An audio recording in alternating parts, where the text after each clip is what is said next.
The iron skillet hit the wooden table so hard that the coffee cups rattled, and the flame in the oil lamp jumped sideways, throwing wild shadows across the walls of the cookhouse. Dorothy Redmond stood on the other side of that table with her jaw locked and her dark eyes blazing, and she said the words that Amos Thatcher had been dreading to hear since the first morning of September. "I told you from the start. I said I would cook through the season and not one day beyond it. The season is over, Amos. Winter is here. I am done." He did not move.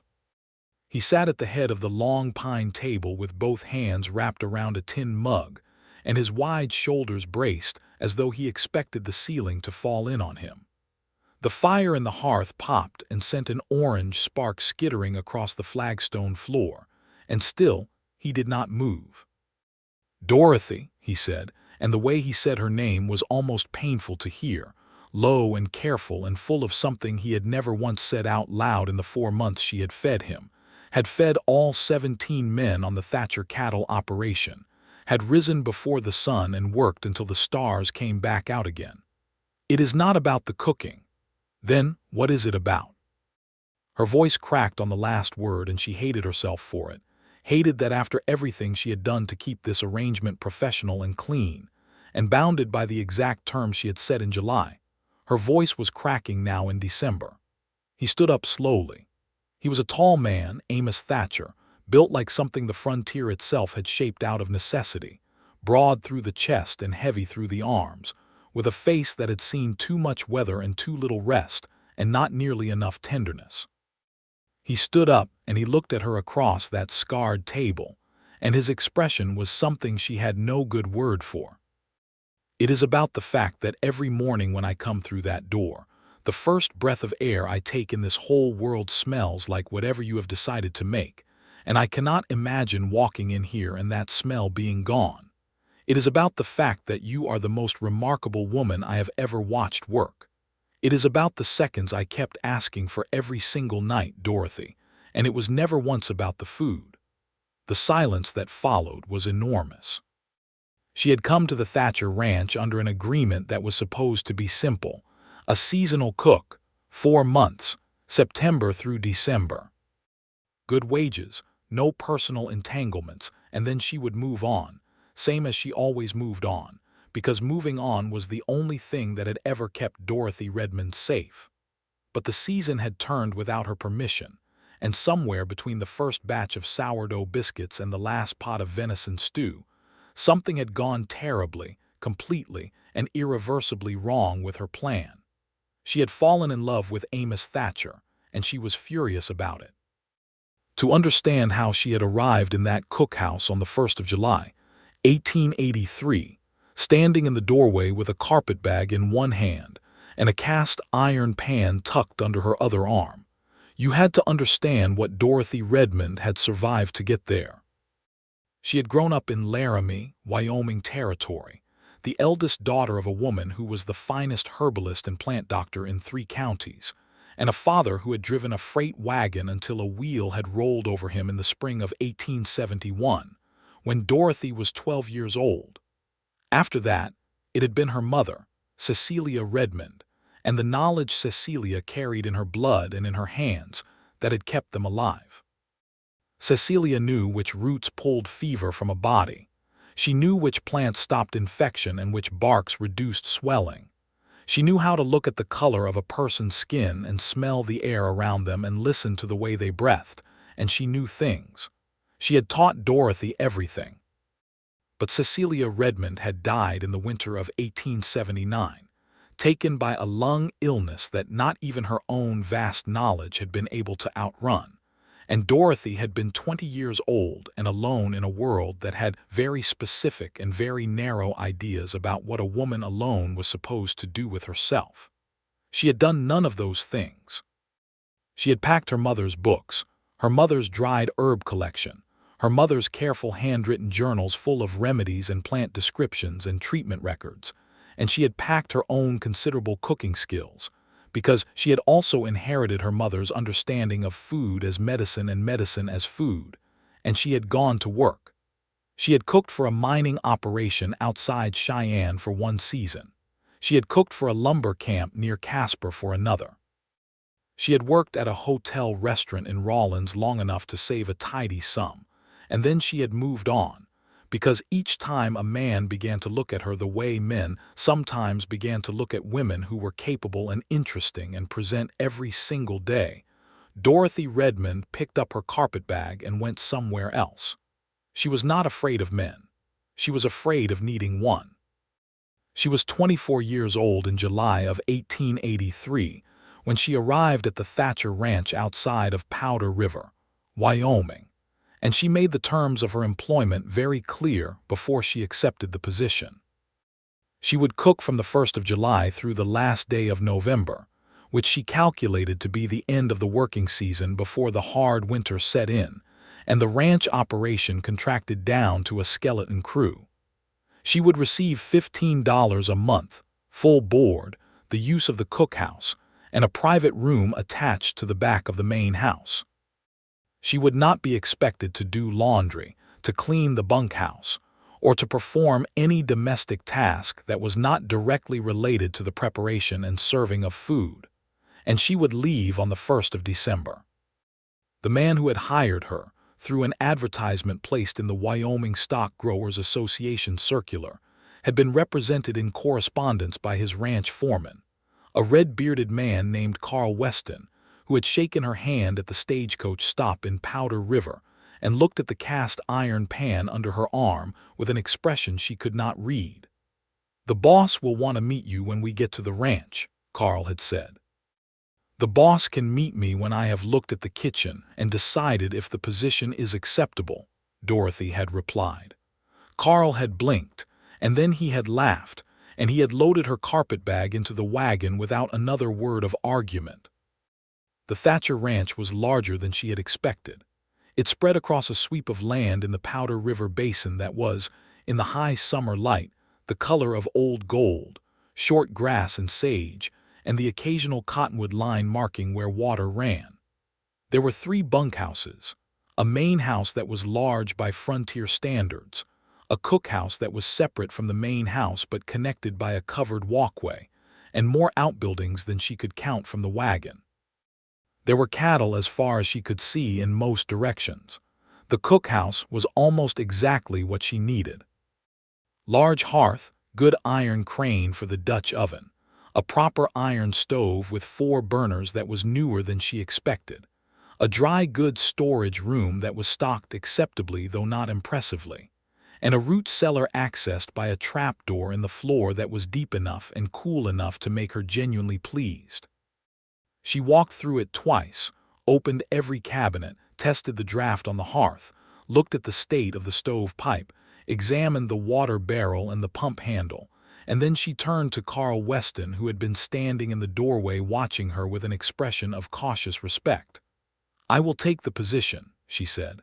"I would like to meet your employer now." Amos Thatcher had been at the corral when Carl brought her out. She heard him before she saw him clearly, heard his voice giving some instruction about the sorting of cattle that had just come in, a low, decisive voice with no wasted words in it. Then he turned around, and Dorothy, who had made a specific personal policy of not noticing men the way other women sometimes noticed men, noticed him. He was 31 years old, though she did not know that yet. He was built the way she described it to herself later, like the land itself had been involved in the construction of him. Not pretty, not the kind of man who looked like he had spent any time at all thinking about whether he was attractive or not, but powerfully present in the way that very capable people sometimes were, as though the air immediately around them was somehow more substantial. He looked at her, and his expression told her nothing at all, which she found unexpectedly interesting. "Miss Redmond," he said, and he pulled off his hat, which she noted approvingly, not because she needed the courtesy but because it told her something about how he had been raised. "Carl tells me you have approved of the cookhouse." "I have," she said. "I have also approved of the position terms I sent in the correspondence. I want to confirm that you have approved them as well, specifically the end date of December 1st. Something moved through his expression then, brief and hard to name. "Confirmed," he said, December 1st. He put his hat back on and turned back to the cattle, and that was the first real conversation Dorothy Redmond and Amos Thatcher ever had, and it was also, she told herself firmly, the appropriate template for every conversation they would have after it. She was wrong, of course, but she did not know that yet. The first week was professional and clean, which was exactly what she wanted. She fed 17 men 3 meals a day, which was an operation she ran with the efficiency of someone who had done it before in harder conditions. Breakfast was the grand meal because men doing hard physical labor needed fuel in the morning, and she made biscuits every day from the sourdough starter she had brought with her in a sealed crock, along with eggs from the ranch chickens, salt pork, and whatever else she could make interesting with the supplies on hand. Dinner at midday was the practical meal, whatever was hot and portable, and could be carried out to the men working in the fields in tin pails. Supper was the restorative meal, the one she put the most thought into, because men who came in from a full day of hard labor needed something that would rebuild them from the inside. Her mother had taught her that food was not merely fuel. It was medicine, and it was comfort, and it was, in the right hands, a kind of argument about the value of a human being's daily experience. Dorothy had listened and believed, and it showed in everything she cooked. By the end of the first week, the men had stopped sitting down to supper with the resigned faces of people who expected to be fed adequately, and had begun coming through the cookhouse door with something that looked very much like anticipation. She noticed this and filed it away as a professional satisfaction. Amos Thatcher ate supper at the cookhouse with his men every evening, which was not something she had expected. Most ranch operators of his size took their meals at the main house, separated from the hands by the social distance that frontier economics imposed. He did not. He sat at the long pine table with the others, at the head position but not separated from it, and he ate what they ate, and he talked with his men in the same even voice he used for everything. He was also, she noticed by the third supper, a slow eater. Not slow in the way of a man who was being polite or uncertain. Slow in the deliberate way of someone who was actually paying attention to what was in front of them, who was tasting each thing with the full intention of understanding what it was. He watched her bring dishes to the table with a quiet attention that was not intrusive but was absolutely present, and when he finished his plate, he was always the last one at the table to be done. On the 5th evening, he asked for seconds.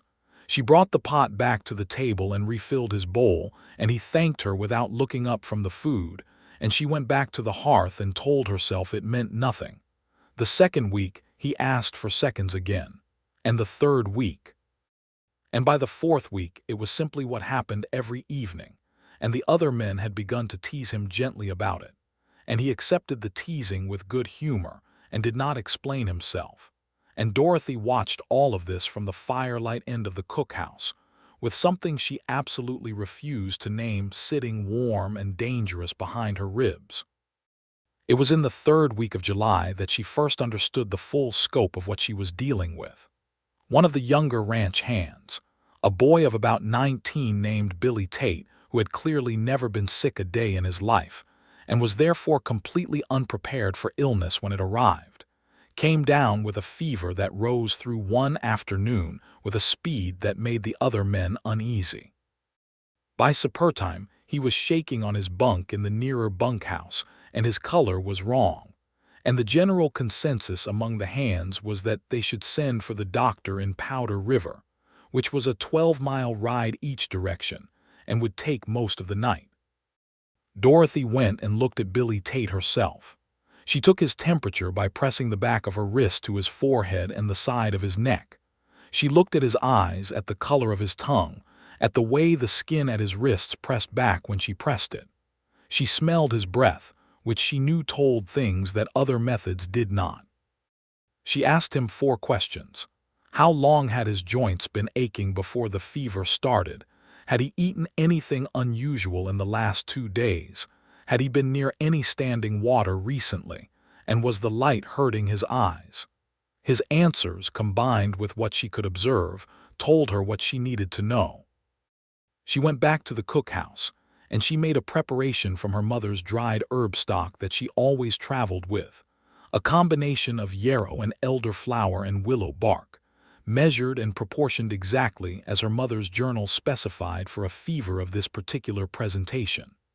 She made a broth that was thin and very salty, and added to it a preparation of garlic and onion cooked down to nothing. She made a second, smaller preparation for the headache she knew from his eye squinting was accompanying the fever.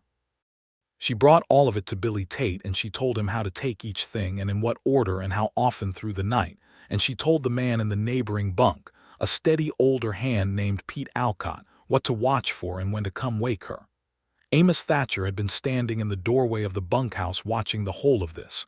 He said nothing until she turned to leave, and then he said quietly, "Where did you learn that?" "My mother," she said. "She was a plant doctor. She taught me what she knew." He looked at her for a long moment with that expression she still could not fully read. "Will he be all right?" "Yes," she said, with the confidence of someone who had seen this presentation before and knew exactly what it was. "His fever will break before morning if he takes what I gave him.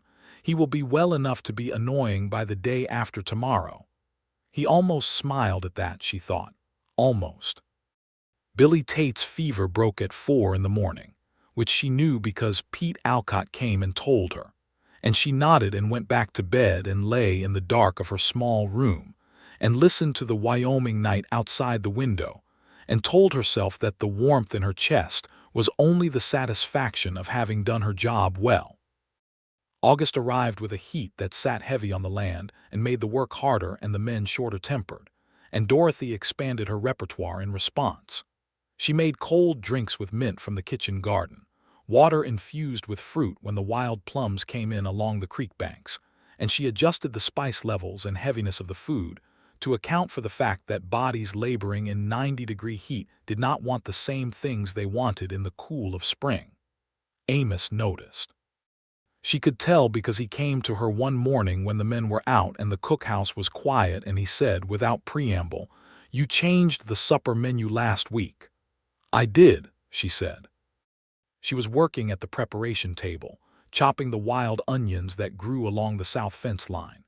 In this heat, the men lose salt faster than they think, and they compensate by eating less, which makes them weaker.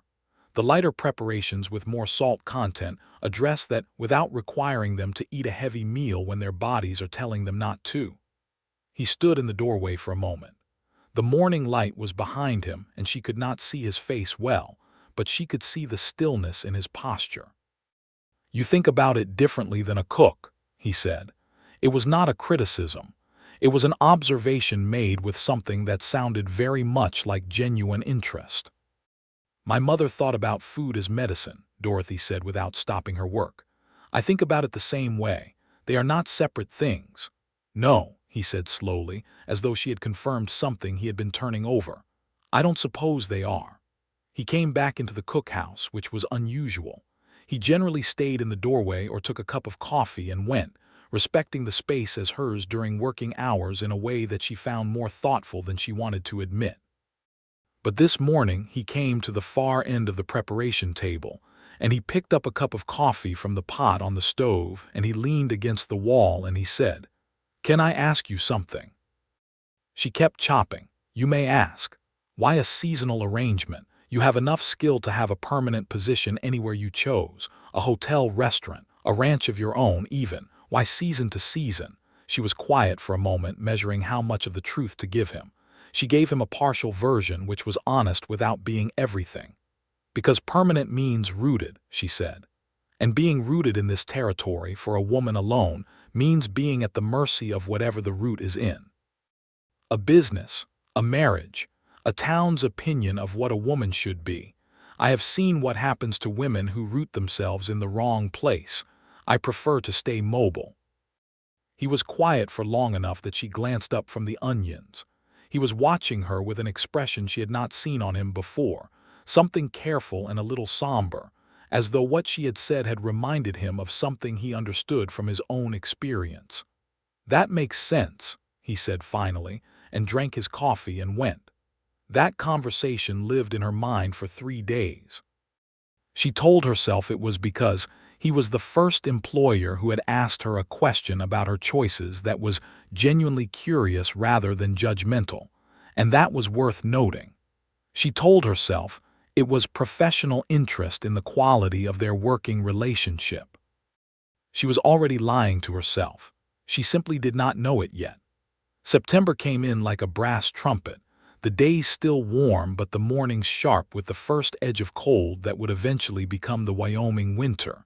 And with September came the full push of the fall cattle work, the sorting and branding and the drive preparation that brought extra hands to the ranch and doubled the number of mouths she was cooking for. She handled it without breaking a visible sweat, which impressed everyone who saw it, though she did not notice that she was being impressive because she was busy being efficient. What she noticed was that Amos, despite the crushing demands of the fall cattle work that had him in the saddle from before light until after dark most days, still came to supper every evening, still ate slowly, still asked for seconds. She also began to notice, with an attention she would not have chosen if she had been given a choice, other things about him. The way he spoke to his men, which was direct and honest without being cruel. The way he handled a disagreement among the hands, which was with a patience that she found more interesting than the loud authority that most men in his position used. The way he was with the horses, which told her something the human interactions confirmed, that he was a man who thought carefully about the things in his care.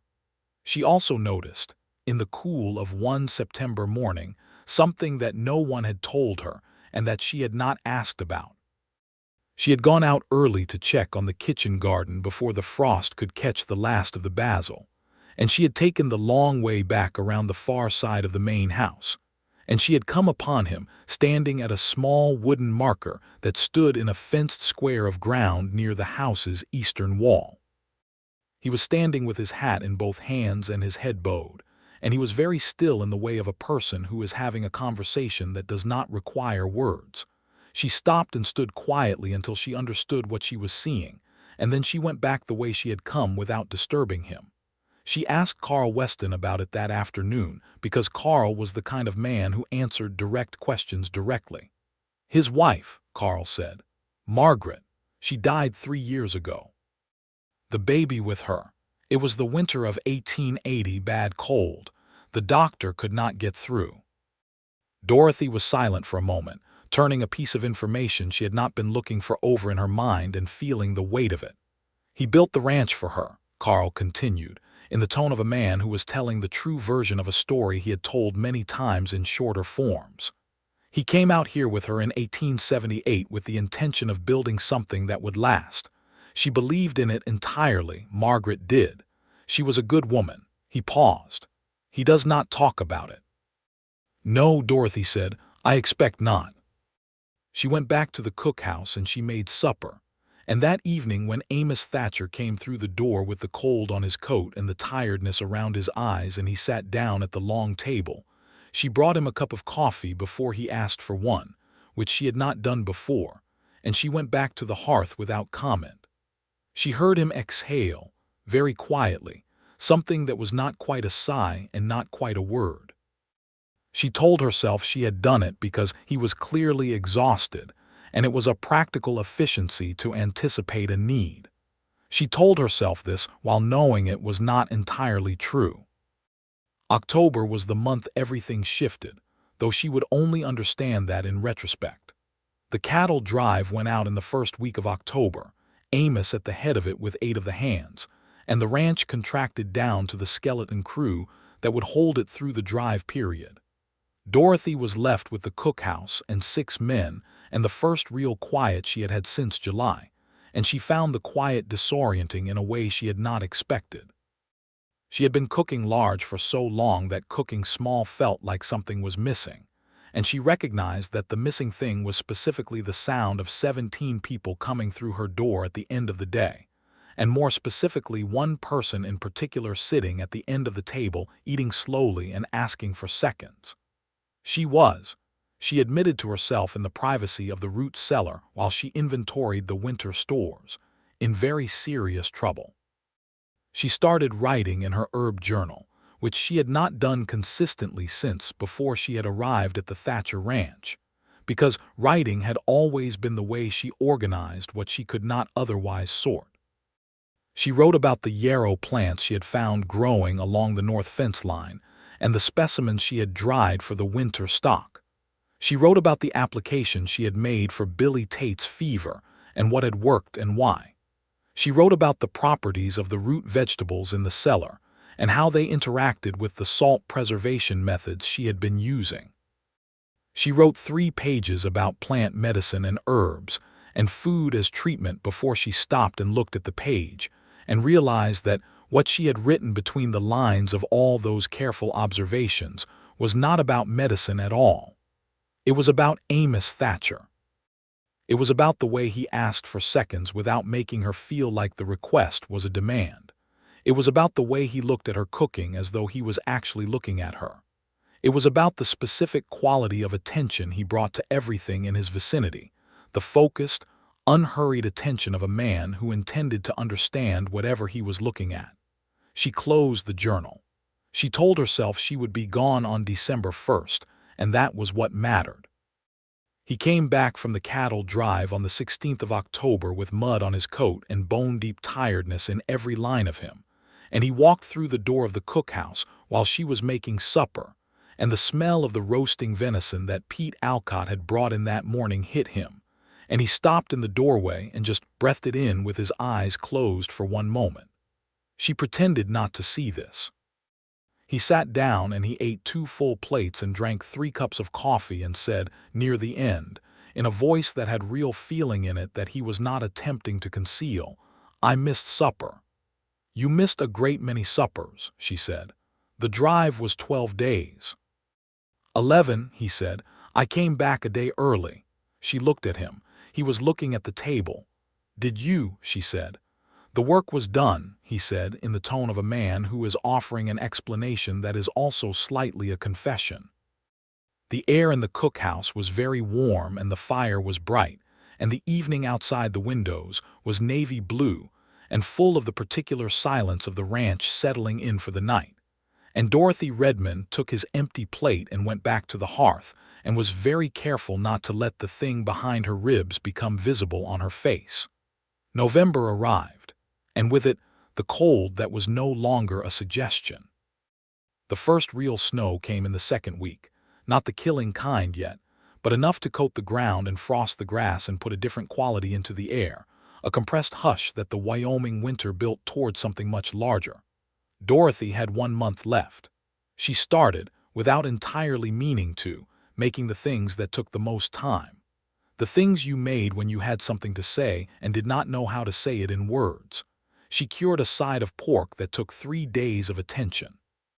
She made a pot of beans from scratch that she had been enriching for a week, each day adding something new to deepen the flavor. She made a bread that was braided and glazed and took an entire afternoon to prepare. The men noticed that the cooking had changed again, and they were universal in their appreciation.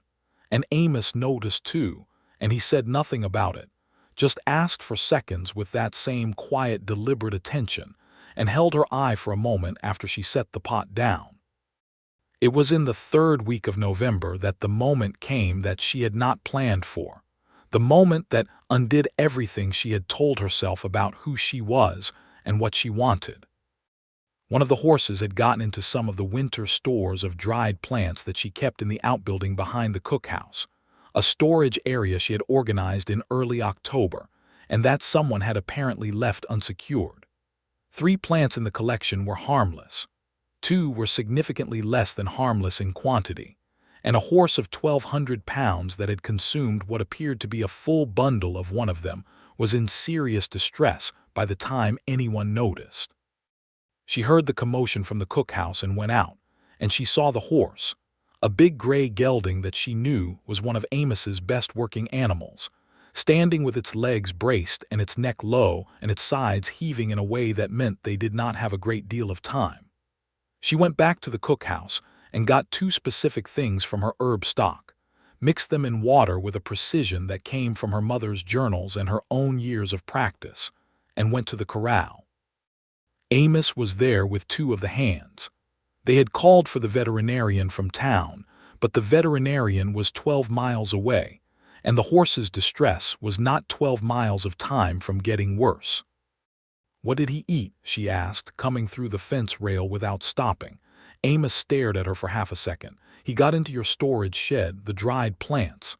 "Which ones are on the south side of the shelf?" she asked. He did not know. She already knew the answer because she had put them there herself. "It does not matter," she said. "I know what he got into. I need you to hold his head." There was perhaps 1.5 seconds of Amos Thatcher, processing the fact that his seasonal cook was standing in his corral with a medicine preparation in a tin cup, and a certainty in her eyes that he had seen in very few people in his life, physicians included. And then he moved to hold the horse's head without argument.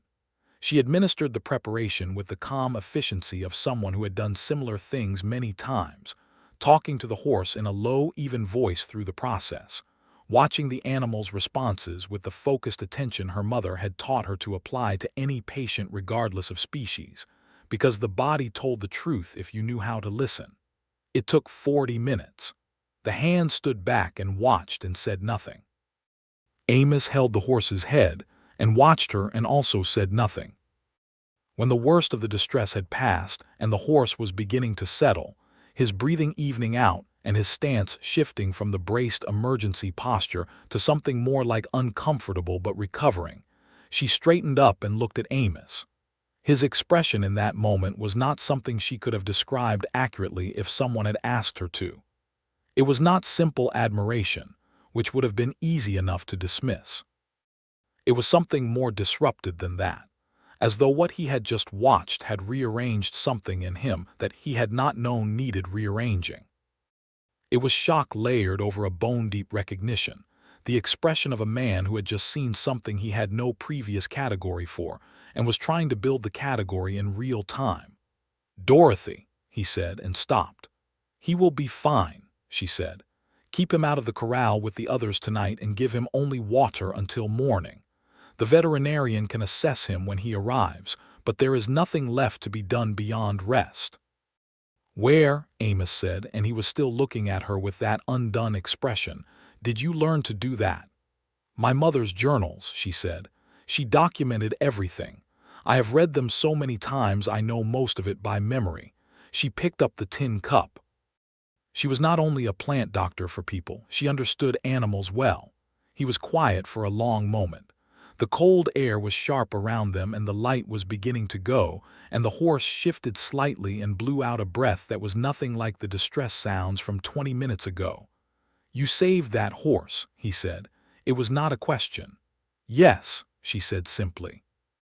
He stood there in the fading light with his hat in his hands, and the expression on his face had settled into something she could read more clearly now, something that was respect and wonder and something else. Something warmer and more complicated that she recognized because she had been carefully not recognizing the same thing in herself for months. "I need to go finish supper," she said. She turned and went back through the fence rail and walked back to the cookhouse and stood at the hearth for a full minute with both hands pressed flat on the stone surround, feeling the heat of the fire before she could make herself move again. He asked for seconds at supper that night and she brought them without speaking, and when she set the pot down he looked up at her and said quietly, so none of the other men could hear, "Thank you, for the horse and for everything else." She nodded and went back to the fire and did not trust herself to say anything at all. The last week of November was the hardest week she had ever spent in her own company. She packed her carpetbag in stages, a little each evening, filling it with the small personal things she had distributed around the room over 4 months, the way belongings always spread themselves into any space you occupied long enough to think of as temporarily yours. Her mother's journals, which lived on the narrow shelf above the bed, the sealed crock of sourdough starter that had made its way from every position to the next, a living thread of continuity, The small framed photograph of her mother that she set on every bedside surface, everywhere she ever slept. She packed all of it and tried to feel the familiar relief that leaving usually brought her, the lightness of being mobile again, the freedom of the next thing. She felt nothing like that. What she felt instead was something she had no good framework for, because she had very deliberately avoided building the framework. She felt the specific weight of 4 months of suppers, and the specific texture of 17 men's daily needs, and the specific quality of one man's steady, unhurried attention. She felt the cookhouse in her hands and in her back, and in the particular way her body had memorized the precise distances between the hearth and the preparation table and the dry goods shelf. She felt December 1st like a wall she was walking toward with her eyes open. It was the 28th of November when Amos came to the cookhouse after supper had been cleared, after the men had gone back to the bunkhouses, after the ranch had settled into the deep quiet of the cold night. He came through the door without knocking, which he had never done before, and he stood in the middle of the room with his coat still on and his hat on and the cold coming off him, and he looked at her. She was at the preparation table writing in her herb journal because she could not sleep, the lamp close to her elbow, and she looked up at him. 3 days, he said. She did not pretend not to understand. Yes, I need to say something to you before those 3 days are gone. She put the pen down. She folded her hands on the table and looked at him and said nothing, because she needed to hear it and she was afraid of it, and both things were equally true. When I placed that advertisement, he said, I was looking for a cook. I was looking for someone who could feed the men through the season so we could get the fall work done without the problems we had the year before, when the cook I had was drunk more often than not and the whole operation suffered for it. That is what I was looking for. He paused. That is not what arrived in July. She kept her hands folded and her face steady. She had gotten very good at steady. What arrived in July, he said, was a woman who knows more about medicine than the doctor in Powder River, and about food than anyone I have ever sat at table with, and about this land and the things that grow in it, and the bodies that try to live on it. What arrived was someone who is more capable in the things that actually matter in this life than almost anyone I have met. And I have been watching that every day for 4 months, and I have been asking for seconds every evening, and it was never once about the food. She breathed, once carefully. Amos, she said. I know what you said in July, he said. I know the terms, I confirmed them. I am not asking you to break a promise you made. I am asking you to hear something before you leave, because I think you deserve to hear it said plainly, and because I am a man who has made the mistake before of not saying what matters and living with the cost of that silence, and I will not make it again.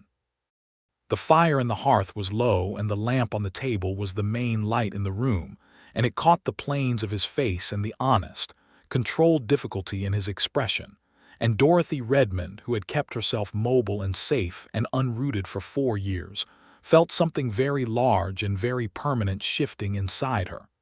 Say it plainly, then, she said. I love you, he said. I have been in love with you since August, I think, though I did not name it properly until October, when I came back from the drive a day early and walked through that door, and understood that the reason I had pushed the pace of the work was not the work. I love you, and I think this ranch could be something you would want to be part of if you let yourself look at it that way, and I think I could be someone worth staying for if you gave me the chance to show you. But I will not ask you to give up the terms of your own life for mine. That is not a trade I am willing to force. The silence after that was very full. She had been afraid of this moment. She had been organizing her life for 4 years specifically to prevent this moment, because moments like this one were where women made decisions that eliminated all their other decisions, where need and love got tangled together, and the tangle became a trap dressed up as a choice. She had watched her mother love deeply and completely and then be left utterly alone. She had watched women in every frontier town she had passed through become invisible inside their roles, their capable minds and capable hands reduced to the maintenance of someone else's life. She had been afraid. But she looked at Amos Thatcher standing in the middle of her cookhouse in his coat with the cold still on him, the man who had held a horse's head without argument and confirmed her terms without negotiation, and never once made her feel that her capabilities were anything other than the most interesting thing in any room she was in. And she thought about what fear was really for. Fear was for actual danger. And she thought, with the clarity of someone who had spent 4 months paying close attention, that this was not that. "When I arrived here in July," she said, "I planned to stay through the season and leave on December 1st. That was my plan, and I intend to honor the terms of it." She paused, watching his face, watching him absorb what sounded like a refusal. "However, the season itself has not actually ended yet.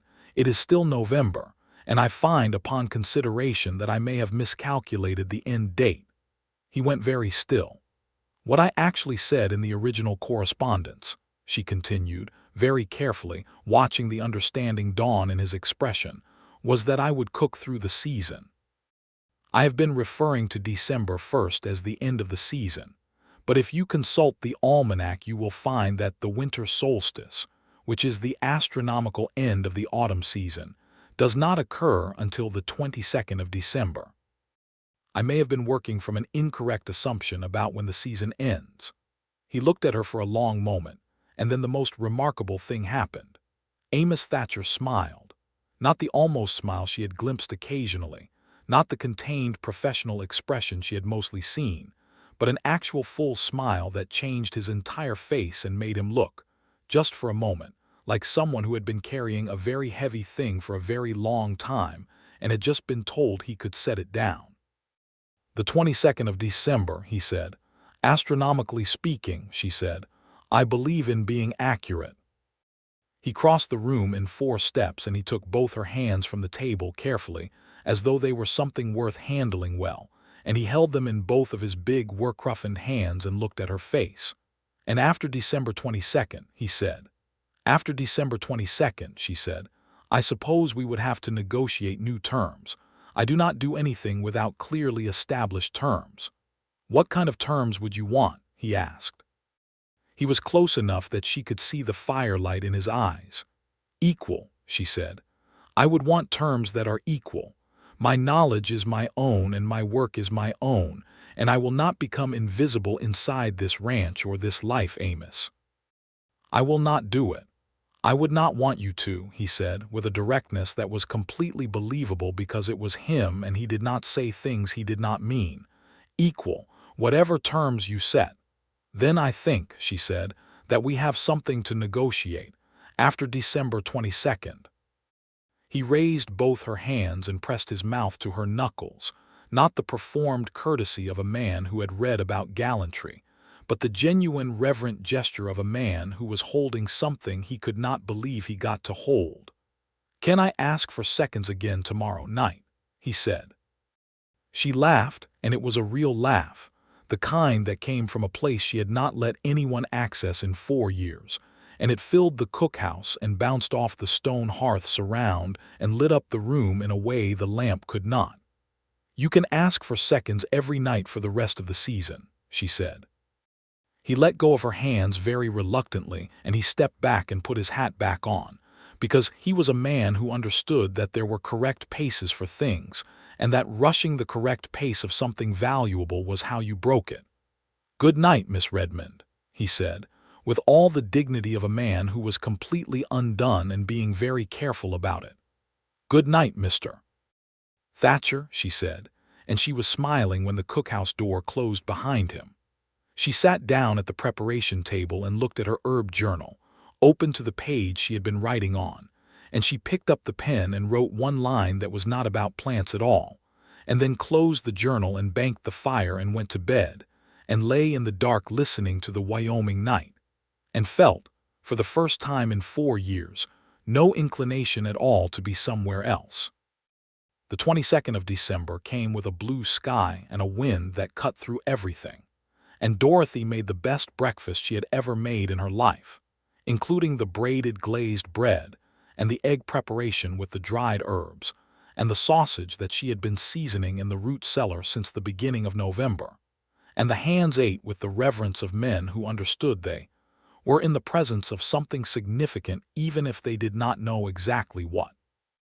After breakfast, when the men had gone to their duties and the cookhouse was quiet, Amos came in and sat at the table, the same way he had come in every morning since October, not to disrupt her work but because he had found reasons to be in the same space and she had stopped pretending the reasons were work. "Today is the solstice," he said. "I know," she said. She sat down across the table from him. "And so we are negotiating." They talked for 3 hours.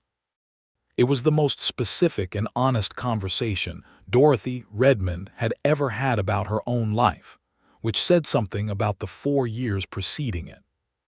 She told him about her mother, and about what she had inherited and what she intended to do with it.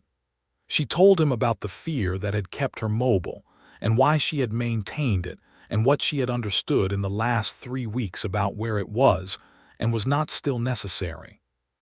She told him that she wanted to establish a proper herb practice on the ranch, to formalize the plant medicine work that she had been doing informally, to build a dispensary and keep proper records, and serve the people in the surrounding area who currently had no access to any medical knowledge for 12 miles in any direction.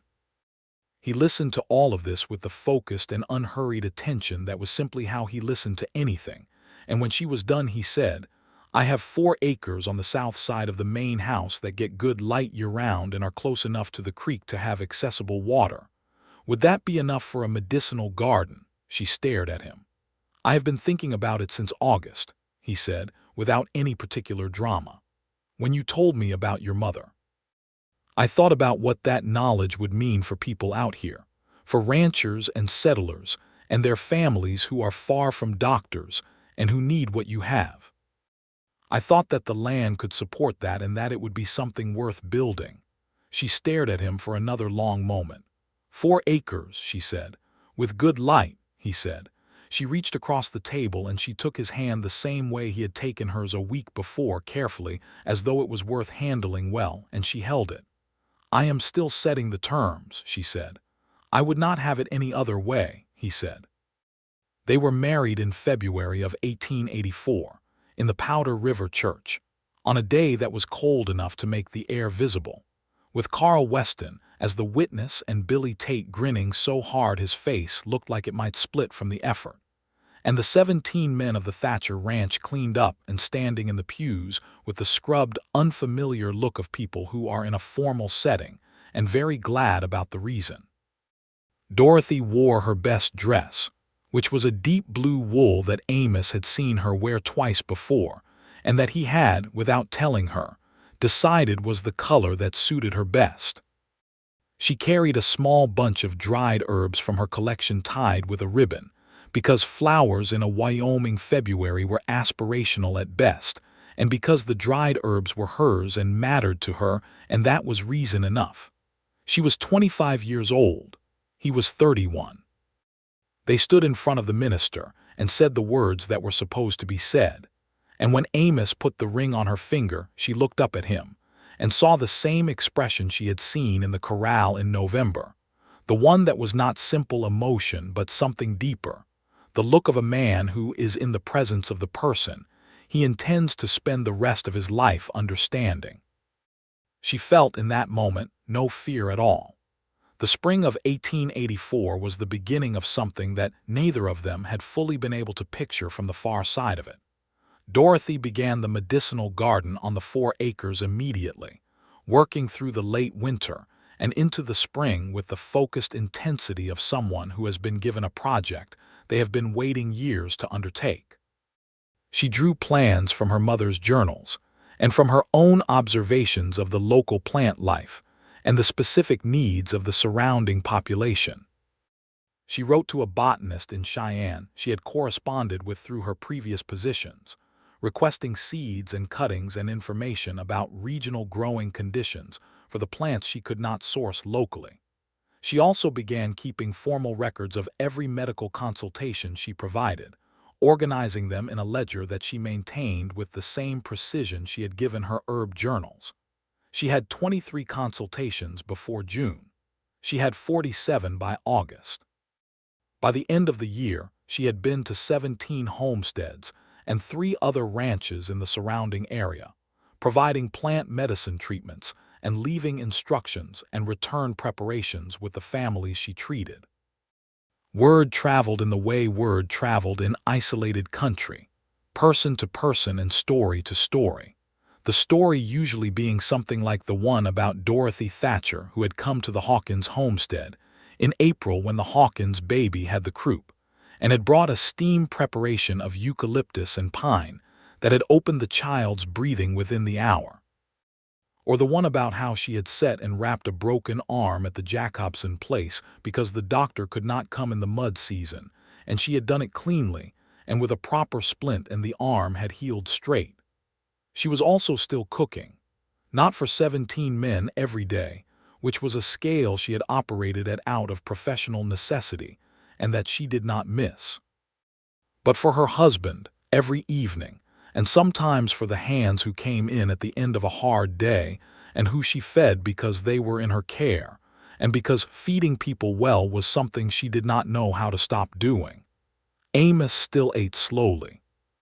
She found, in the intimacy of their shared life, that this quality of his attention that she had noticed from the first supper was not limited to food. He brought the same quality to everything that mattered to him, to the ranch work, to his dealings with his men, to the conversations he had with her in the evenings when the work was done, and the house was quiet, and the fire was down to the good steady heat of the late hour. He was a man who was genuinely, unhurriedly interested in whatever he was looking at, and he was looking at her. She had never been looked at like that before, and she had not known how much it would change things until it had already changed them. He came home one afternoon in August, early from the range work, and she was at the dispensary she had built at the side of the main house, making preparations from the summer harvest, and she looked up when she heard his boots on the path, and she knew immediately from the way he was walking that something had happened. "There is a family," he said when he reached her, "about 8 miles north. A homesteader named Garrett and his wife and 3 children. They came in this spring and they do not know the country. The youngest child has been sick for 2 weeks, and Garrett came to me because he did not know who else to ask. She was already taking her medicine bag down from the hook. What are the symptoms?" He told her what Garrett had described, and she listened and sorted it as she moved. And then she and Amos rode 8 miles north together in the August heat, him on his range horse and her on the steady bay mare that had become hers in the first months of marriage. And they found a family in the kind of difficulty that the frontier produced regularly and without apology. The child was 4 years old and had a fever that had been cycling for 2 weeks, and Dorothy knew within 15 minutes of examining her what it was and what needed to be done. She worked for 3 hours while Amos sat with the father and the other children, talking to them in his even unhurried way that, she had come to understand, was a specific kind of kindness, the kind that did not announce itself. The child's fever broke the next morning, and Dorothy went back to check on her and left 3 preparations with instructions, and told the Garrett family what to watch for and when to send for her. On the ride home in the long gold light of the late afternoon, Amos said, "You know what you are doing out here is something that nobody else is doing." "Someone needs to," she said. "Yes," he said, "someone needs to."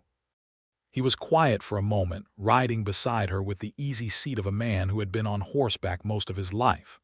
"I have been thinking about whether the county would support a formal position, a county plant physician. There are precedents for it in the eastern states." She looked at him. "A formal appointment, with a salary paid by the county," he said, "independent of the ranch, your own income for your own work." She considered this, the equality of it, the specific independence of it. "You have been thinking about this for a while," she said. "Since April," he said, "when you went to the Hawkins place and came back and I saw what it was for you doing that work. I thought about what a formal structure for it would mean." She did not say anything for a moment. She looked at the Powder River country spreading around them in the evening light, the grass and the sage and the sky that was currently performing a sunset that was frankly excessive in its ambition, all orange and violet and a deep running pink along the horizon. "I think," she said, "that you may be the most thoughtful person I have ever met." He looked at her sideways with the expression that was not quite a smile and was better than one. "I have had good instruction," he said. In September of 1884, a year after the season had begun, Dorothy Thatcher, née Redmond, was appointed as the Powder River County plant physician, which was a position that had been created specifically for her, and that paid her $40 a year from the county fund, which was not a large sum but was entirely hers and entirely in recognition of her specific knowledge and capabilities, which was what mattered. She wrote about the appointment in her herb journal on a September evening while Amos was reading at the other end of the table, and then she put the pen down and looked across the room at the cookhouse, which was still hers in the sense that she used it every day, and that the sourdough starter still lived on its shelf, and the cast iron pan that had traveled with her from Laramie was still on its hook above the hearth. "I have been thinking about something," she said.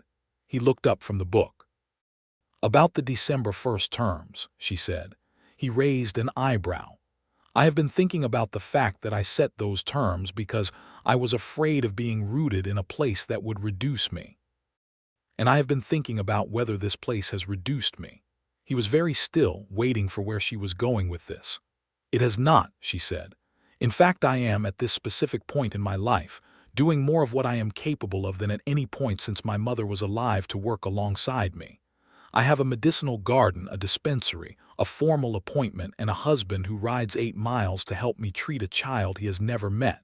She paused. "I was afraid of the wrong thing." "What were you afraid of?" he asked. "The need," she said. "I was afraid of needing someone. I thought needing something made you vulnerable to losing it." "It does," he said honestly.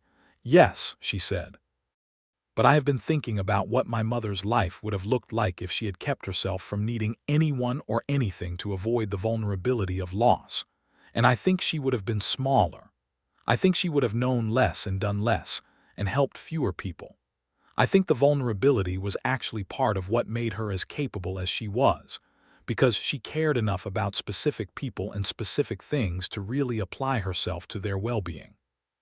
He was looking at her with that expression again, the deep and focused one. "I think," she said, "that needing you has not made me smaller. I think it has done something closer to the opposite." He set the book down and came around the table and sat down beside her, and he took her hand in both of his the way he had learned to do, because it was the gesture that said most clearly what he often did not find words for. "You have made me better at everything I do," he said. "Everything. The ranch work, the way I manage things, the way I think about the people in my care. Having you here has made me better." She looked at their hands together on the table and then up at his face, and she said quietly, "I think we are going to be all right, Amos." "Yes," he said, with the certainty of a man who had thought about it carefully. "We are."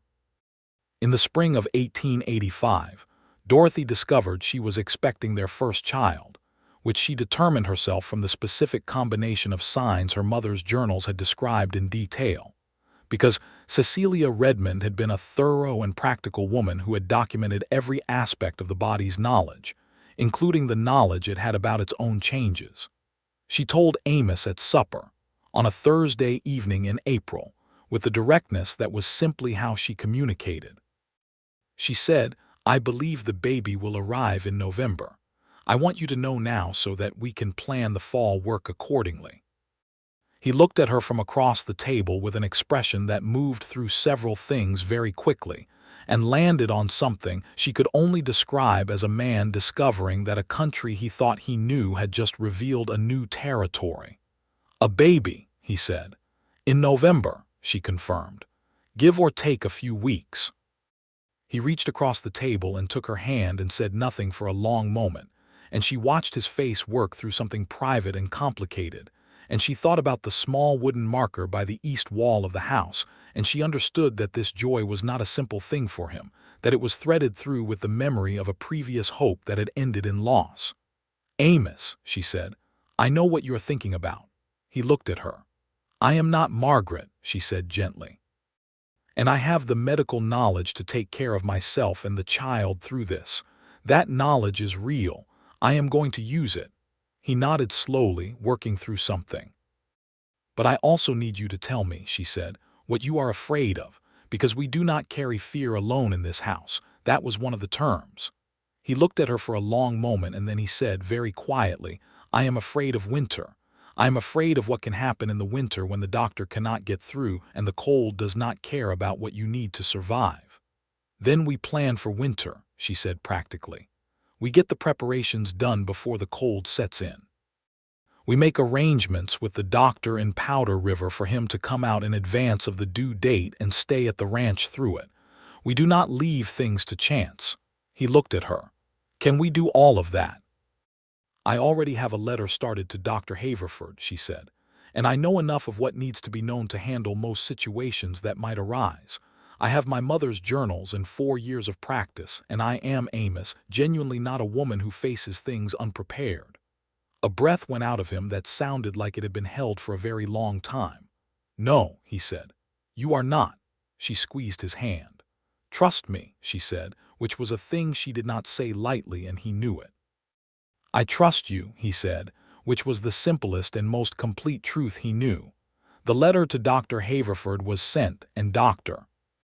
Haverford, who was a practical and conscientious man who had made one too many winter rides to dying people on the frontier, agreed to come to the Thatcher Ranch by the 1st of November and stay through the birth, which was one of the more civilized arrangements he had ever been part of. Dorothy spent the summer and early fall doing everything she always did: the medicinal garden, the consultations, the county physician work, the cooking, the dispensary preparations, and also preparing specifically for November with the same organized attention she brought to everything else. She made a complete preparation guide for the birth, drawing on her mother's journals and her own expanding knowledge. She organized the root cellar and the winter stores with the additional requirements of a newborn in mind. She had several frank conversations with Dr. Haverford during his summer visit for the county health inspection, discussing what each of them knew and how they could best work together. He had looked at her during one of these conversations with the expression that she was accustomed to seeing on people who had underestimated her, and then corrected the assessment.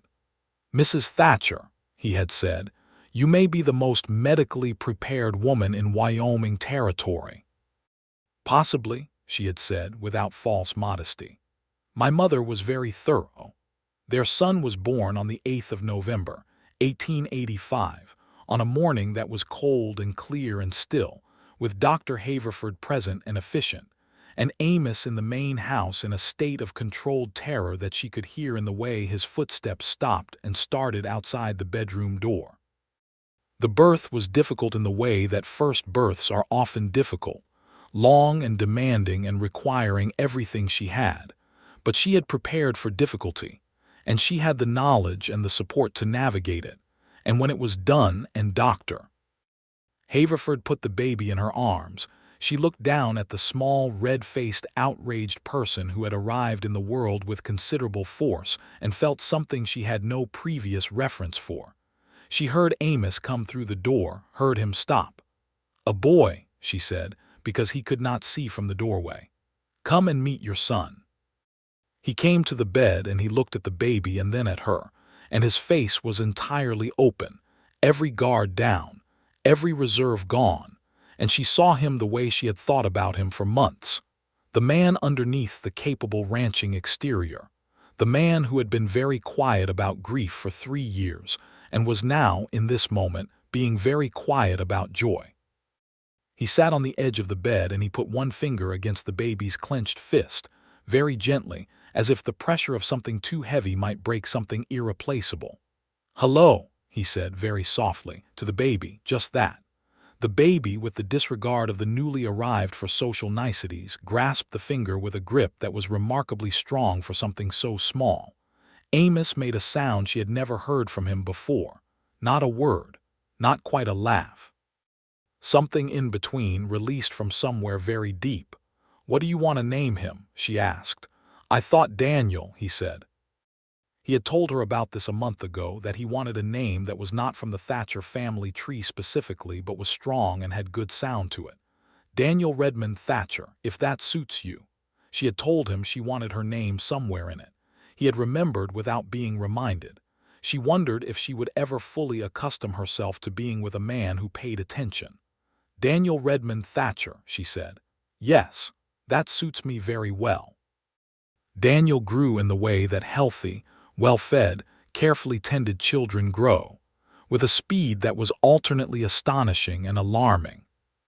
He had his father's dark eyes and his mother's specific focused attention, which manifested very early as an intense interest in everything within his reach and a disregard for obstacles that Dorothy recognized as a family trait. The Thatcher Ranch had changed in the years since Dorothy had arrived.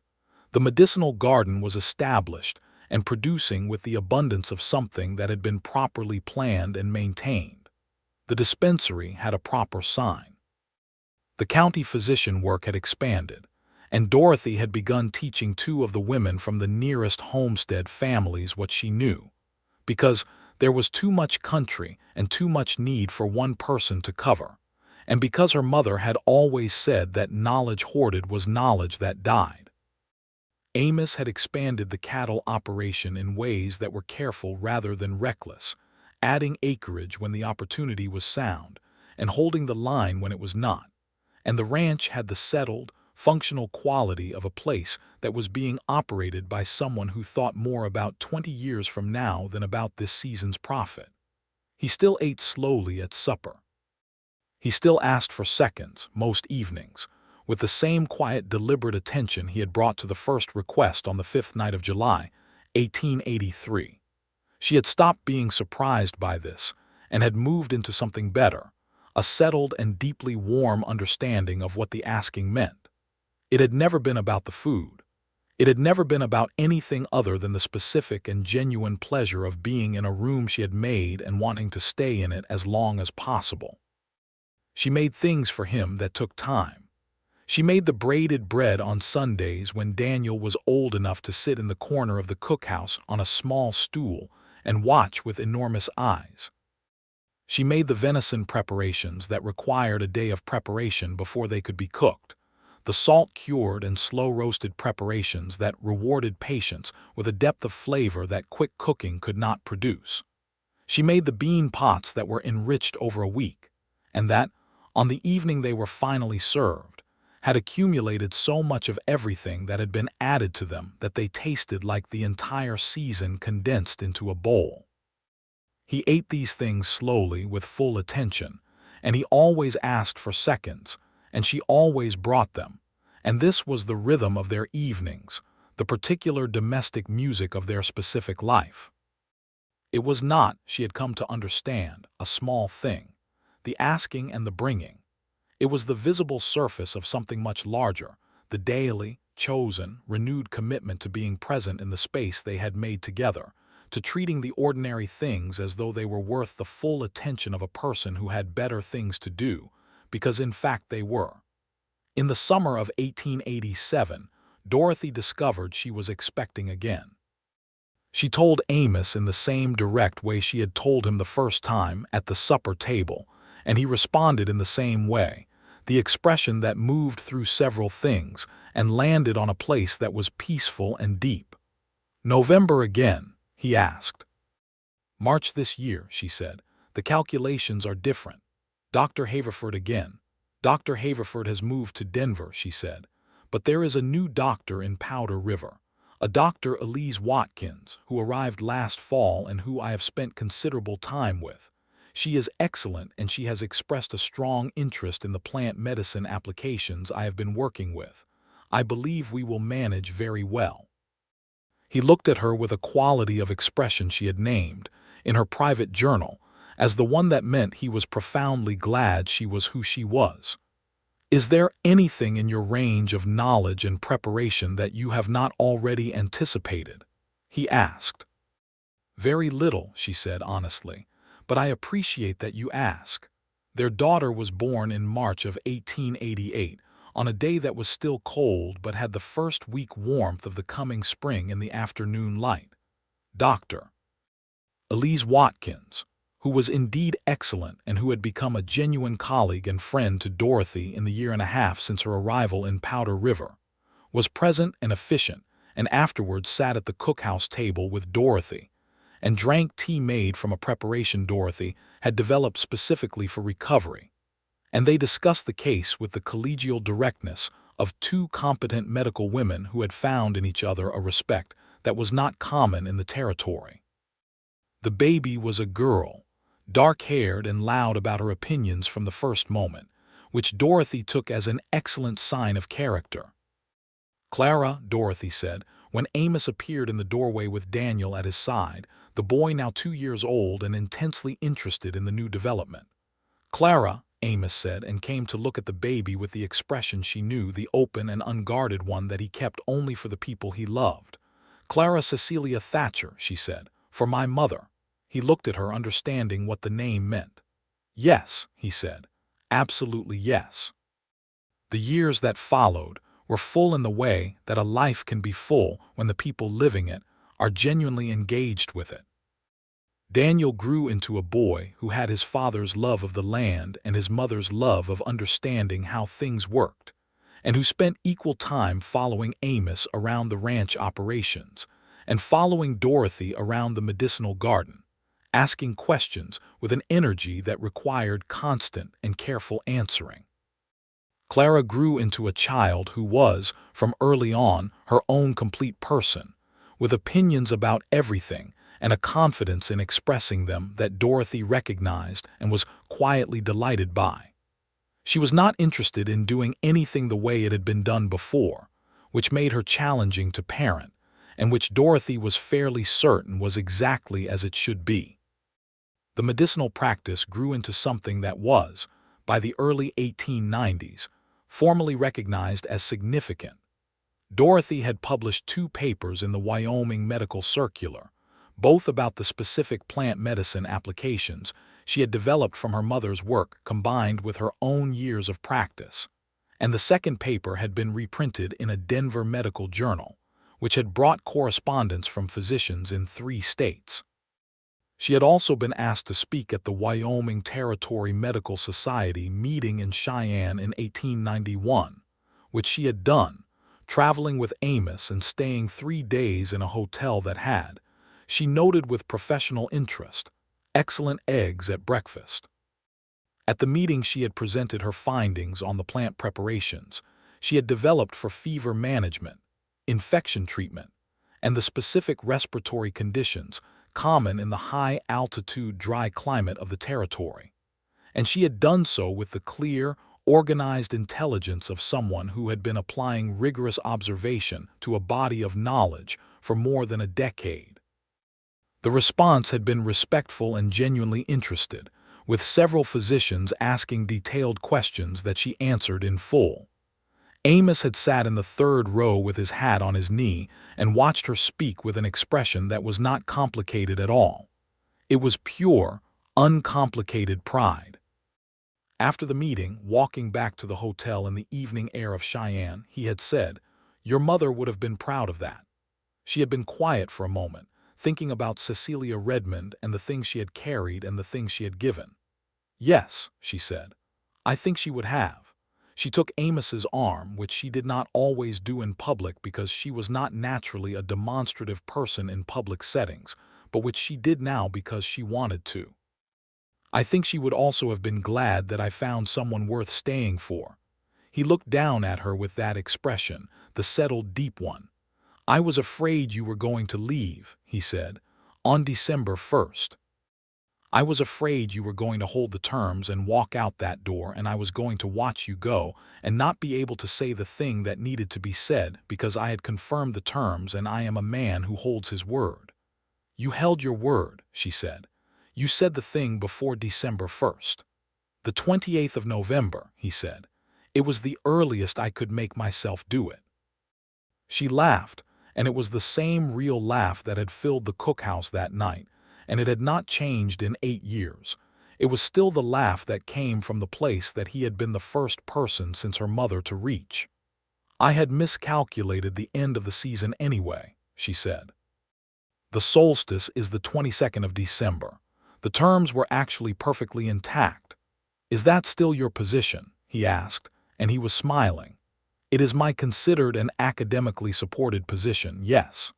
He shook his head, and the smile stayed on his face the whole walk back to the hotel, which she saw even when she was not looking directly at him, because she had spent 8 years learning to read him in her peripheral vision, and she was very good at it. The Thatcher Ranch in 1892 was something that Amos had described to Margaret in the winter of 1878 as a dream, and that Dorothy had arrived at in the summer of 1883 as a 4-month employment arrangement, and that was now simply home in the fullest and most settled sense of that word. The cattle operation was solid and well managed and employed 18 people, because the addition of Dorothy's county physician practice had made the ranch a more attractive employment destination, as people wanted to be within reach of reliable medical care, which was a practical consideration in the territory. Carl Weston had married a woman from Powder River, and they had built a house on the north end of the property, and Carl had been with Amos so long that the distinction between employee and family had become mostly ceremonial. Billy Tate, who had almost died of a fever in the 3rd week of Dorothy's first July on the ranch, had become the head of the horse operation, and was as healthy as any person Dorothy had ever treated, which she noted with quiet satisfaction whenever she saw him. The cookhouse was still the heart of the ranch. Dorothy cooked in it every evening, not at the scale of the first season because the operation now had a proper ranch cook for the hands, a solid and reliable woman named Agnes who had come to the position 2 years before, and who Dorothy had trained in the basic food as medicine principles because she could not help herself. But Dorothy cooked supper for her family every evening, and it was not the obligation of a woman trapped in a domestic role, but the deliberate choice of a person who understood that feeding the people you loved was one of the specific and irreplaceable ways of showing them that they were worth feeding. She still made things that took time. She still enriched the bean pot over the course of a week. She still made the braided bread on Sundays, and now Daniel and Clara both stood at the preparation table and helped with varying degrees of competence and identical degrees of enthusiasm. Amos still ate slowly at supper, and he still asked for seconds, and he had been doing it for 9 years, and every single time he asked, it was the same thing it had always been, the visible evidence of a man who was genuinely, unhurriedly glad to be exactly where he was. One evening in November of 1892, almost exactly 9 years to the month from the December evening when she had told him the season was over and he had told her it was not about the cooking, she brought the pot back to the table for seconds, and she stopped beside his chair and she said, quietly enough that only he could hear, "Do you remember the first time you asked for seconds?" He looked up at her with a warmth that was entirely unguarded. "Perfectly," he said. "It was the 5th evening. You had made a bean preparation with salt pork and something else I could not identify. Wild sage," she said, "and a little dried pepper I had brought from Rawlins.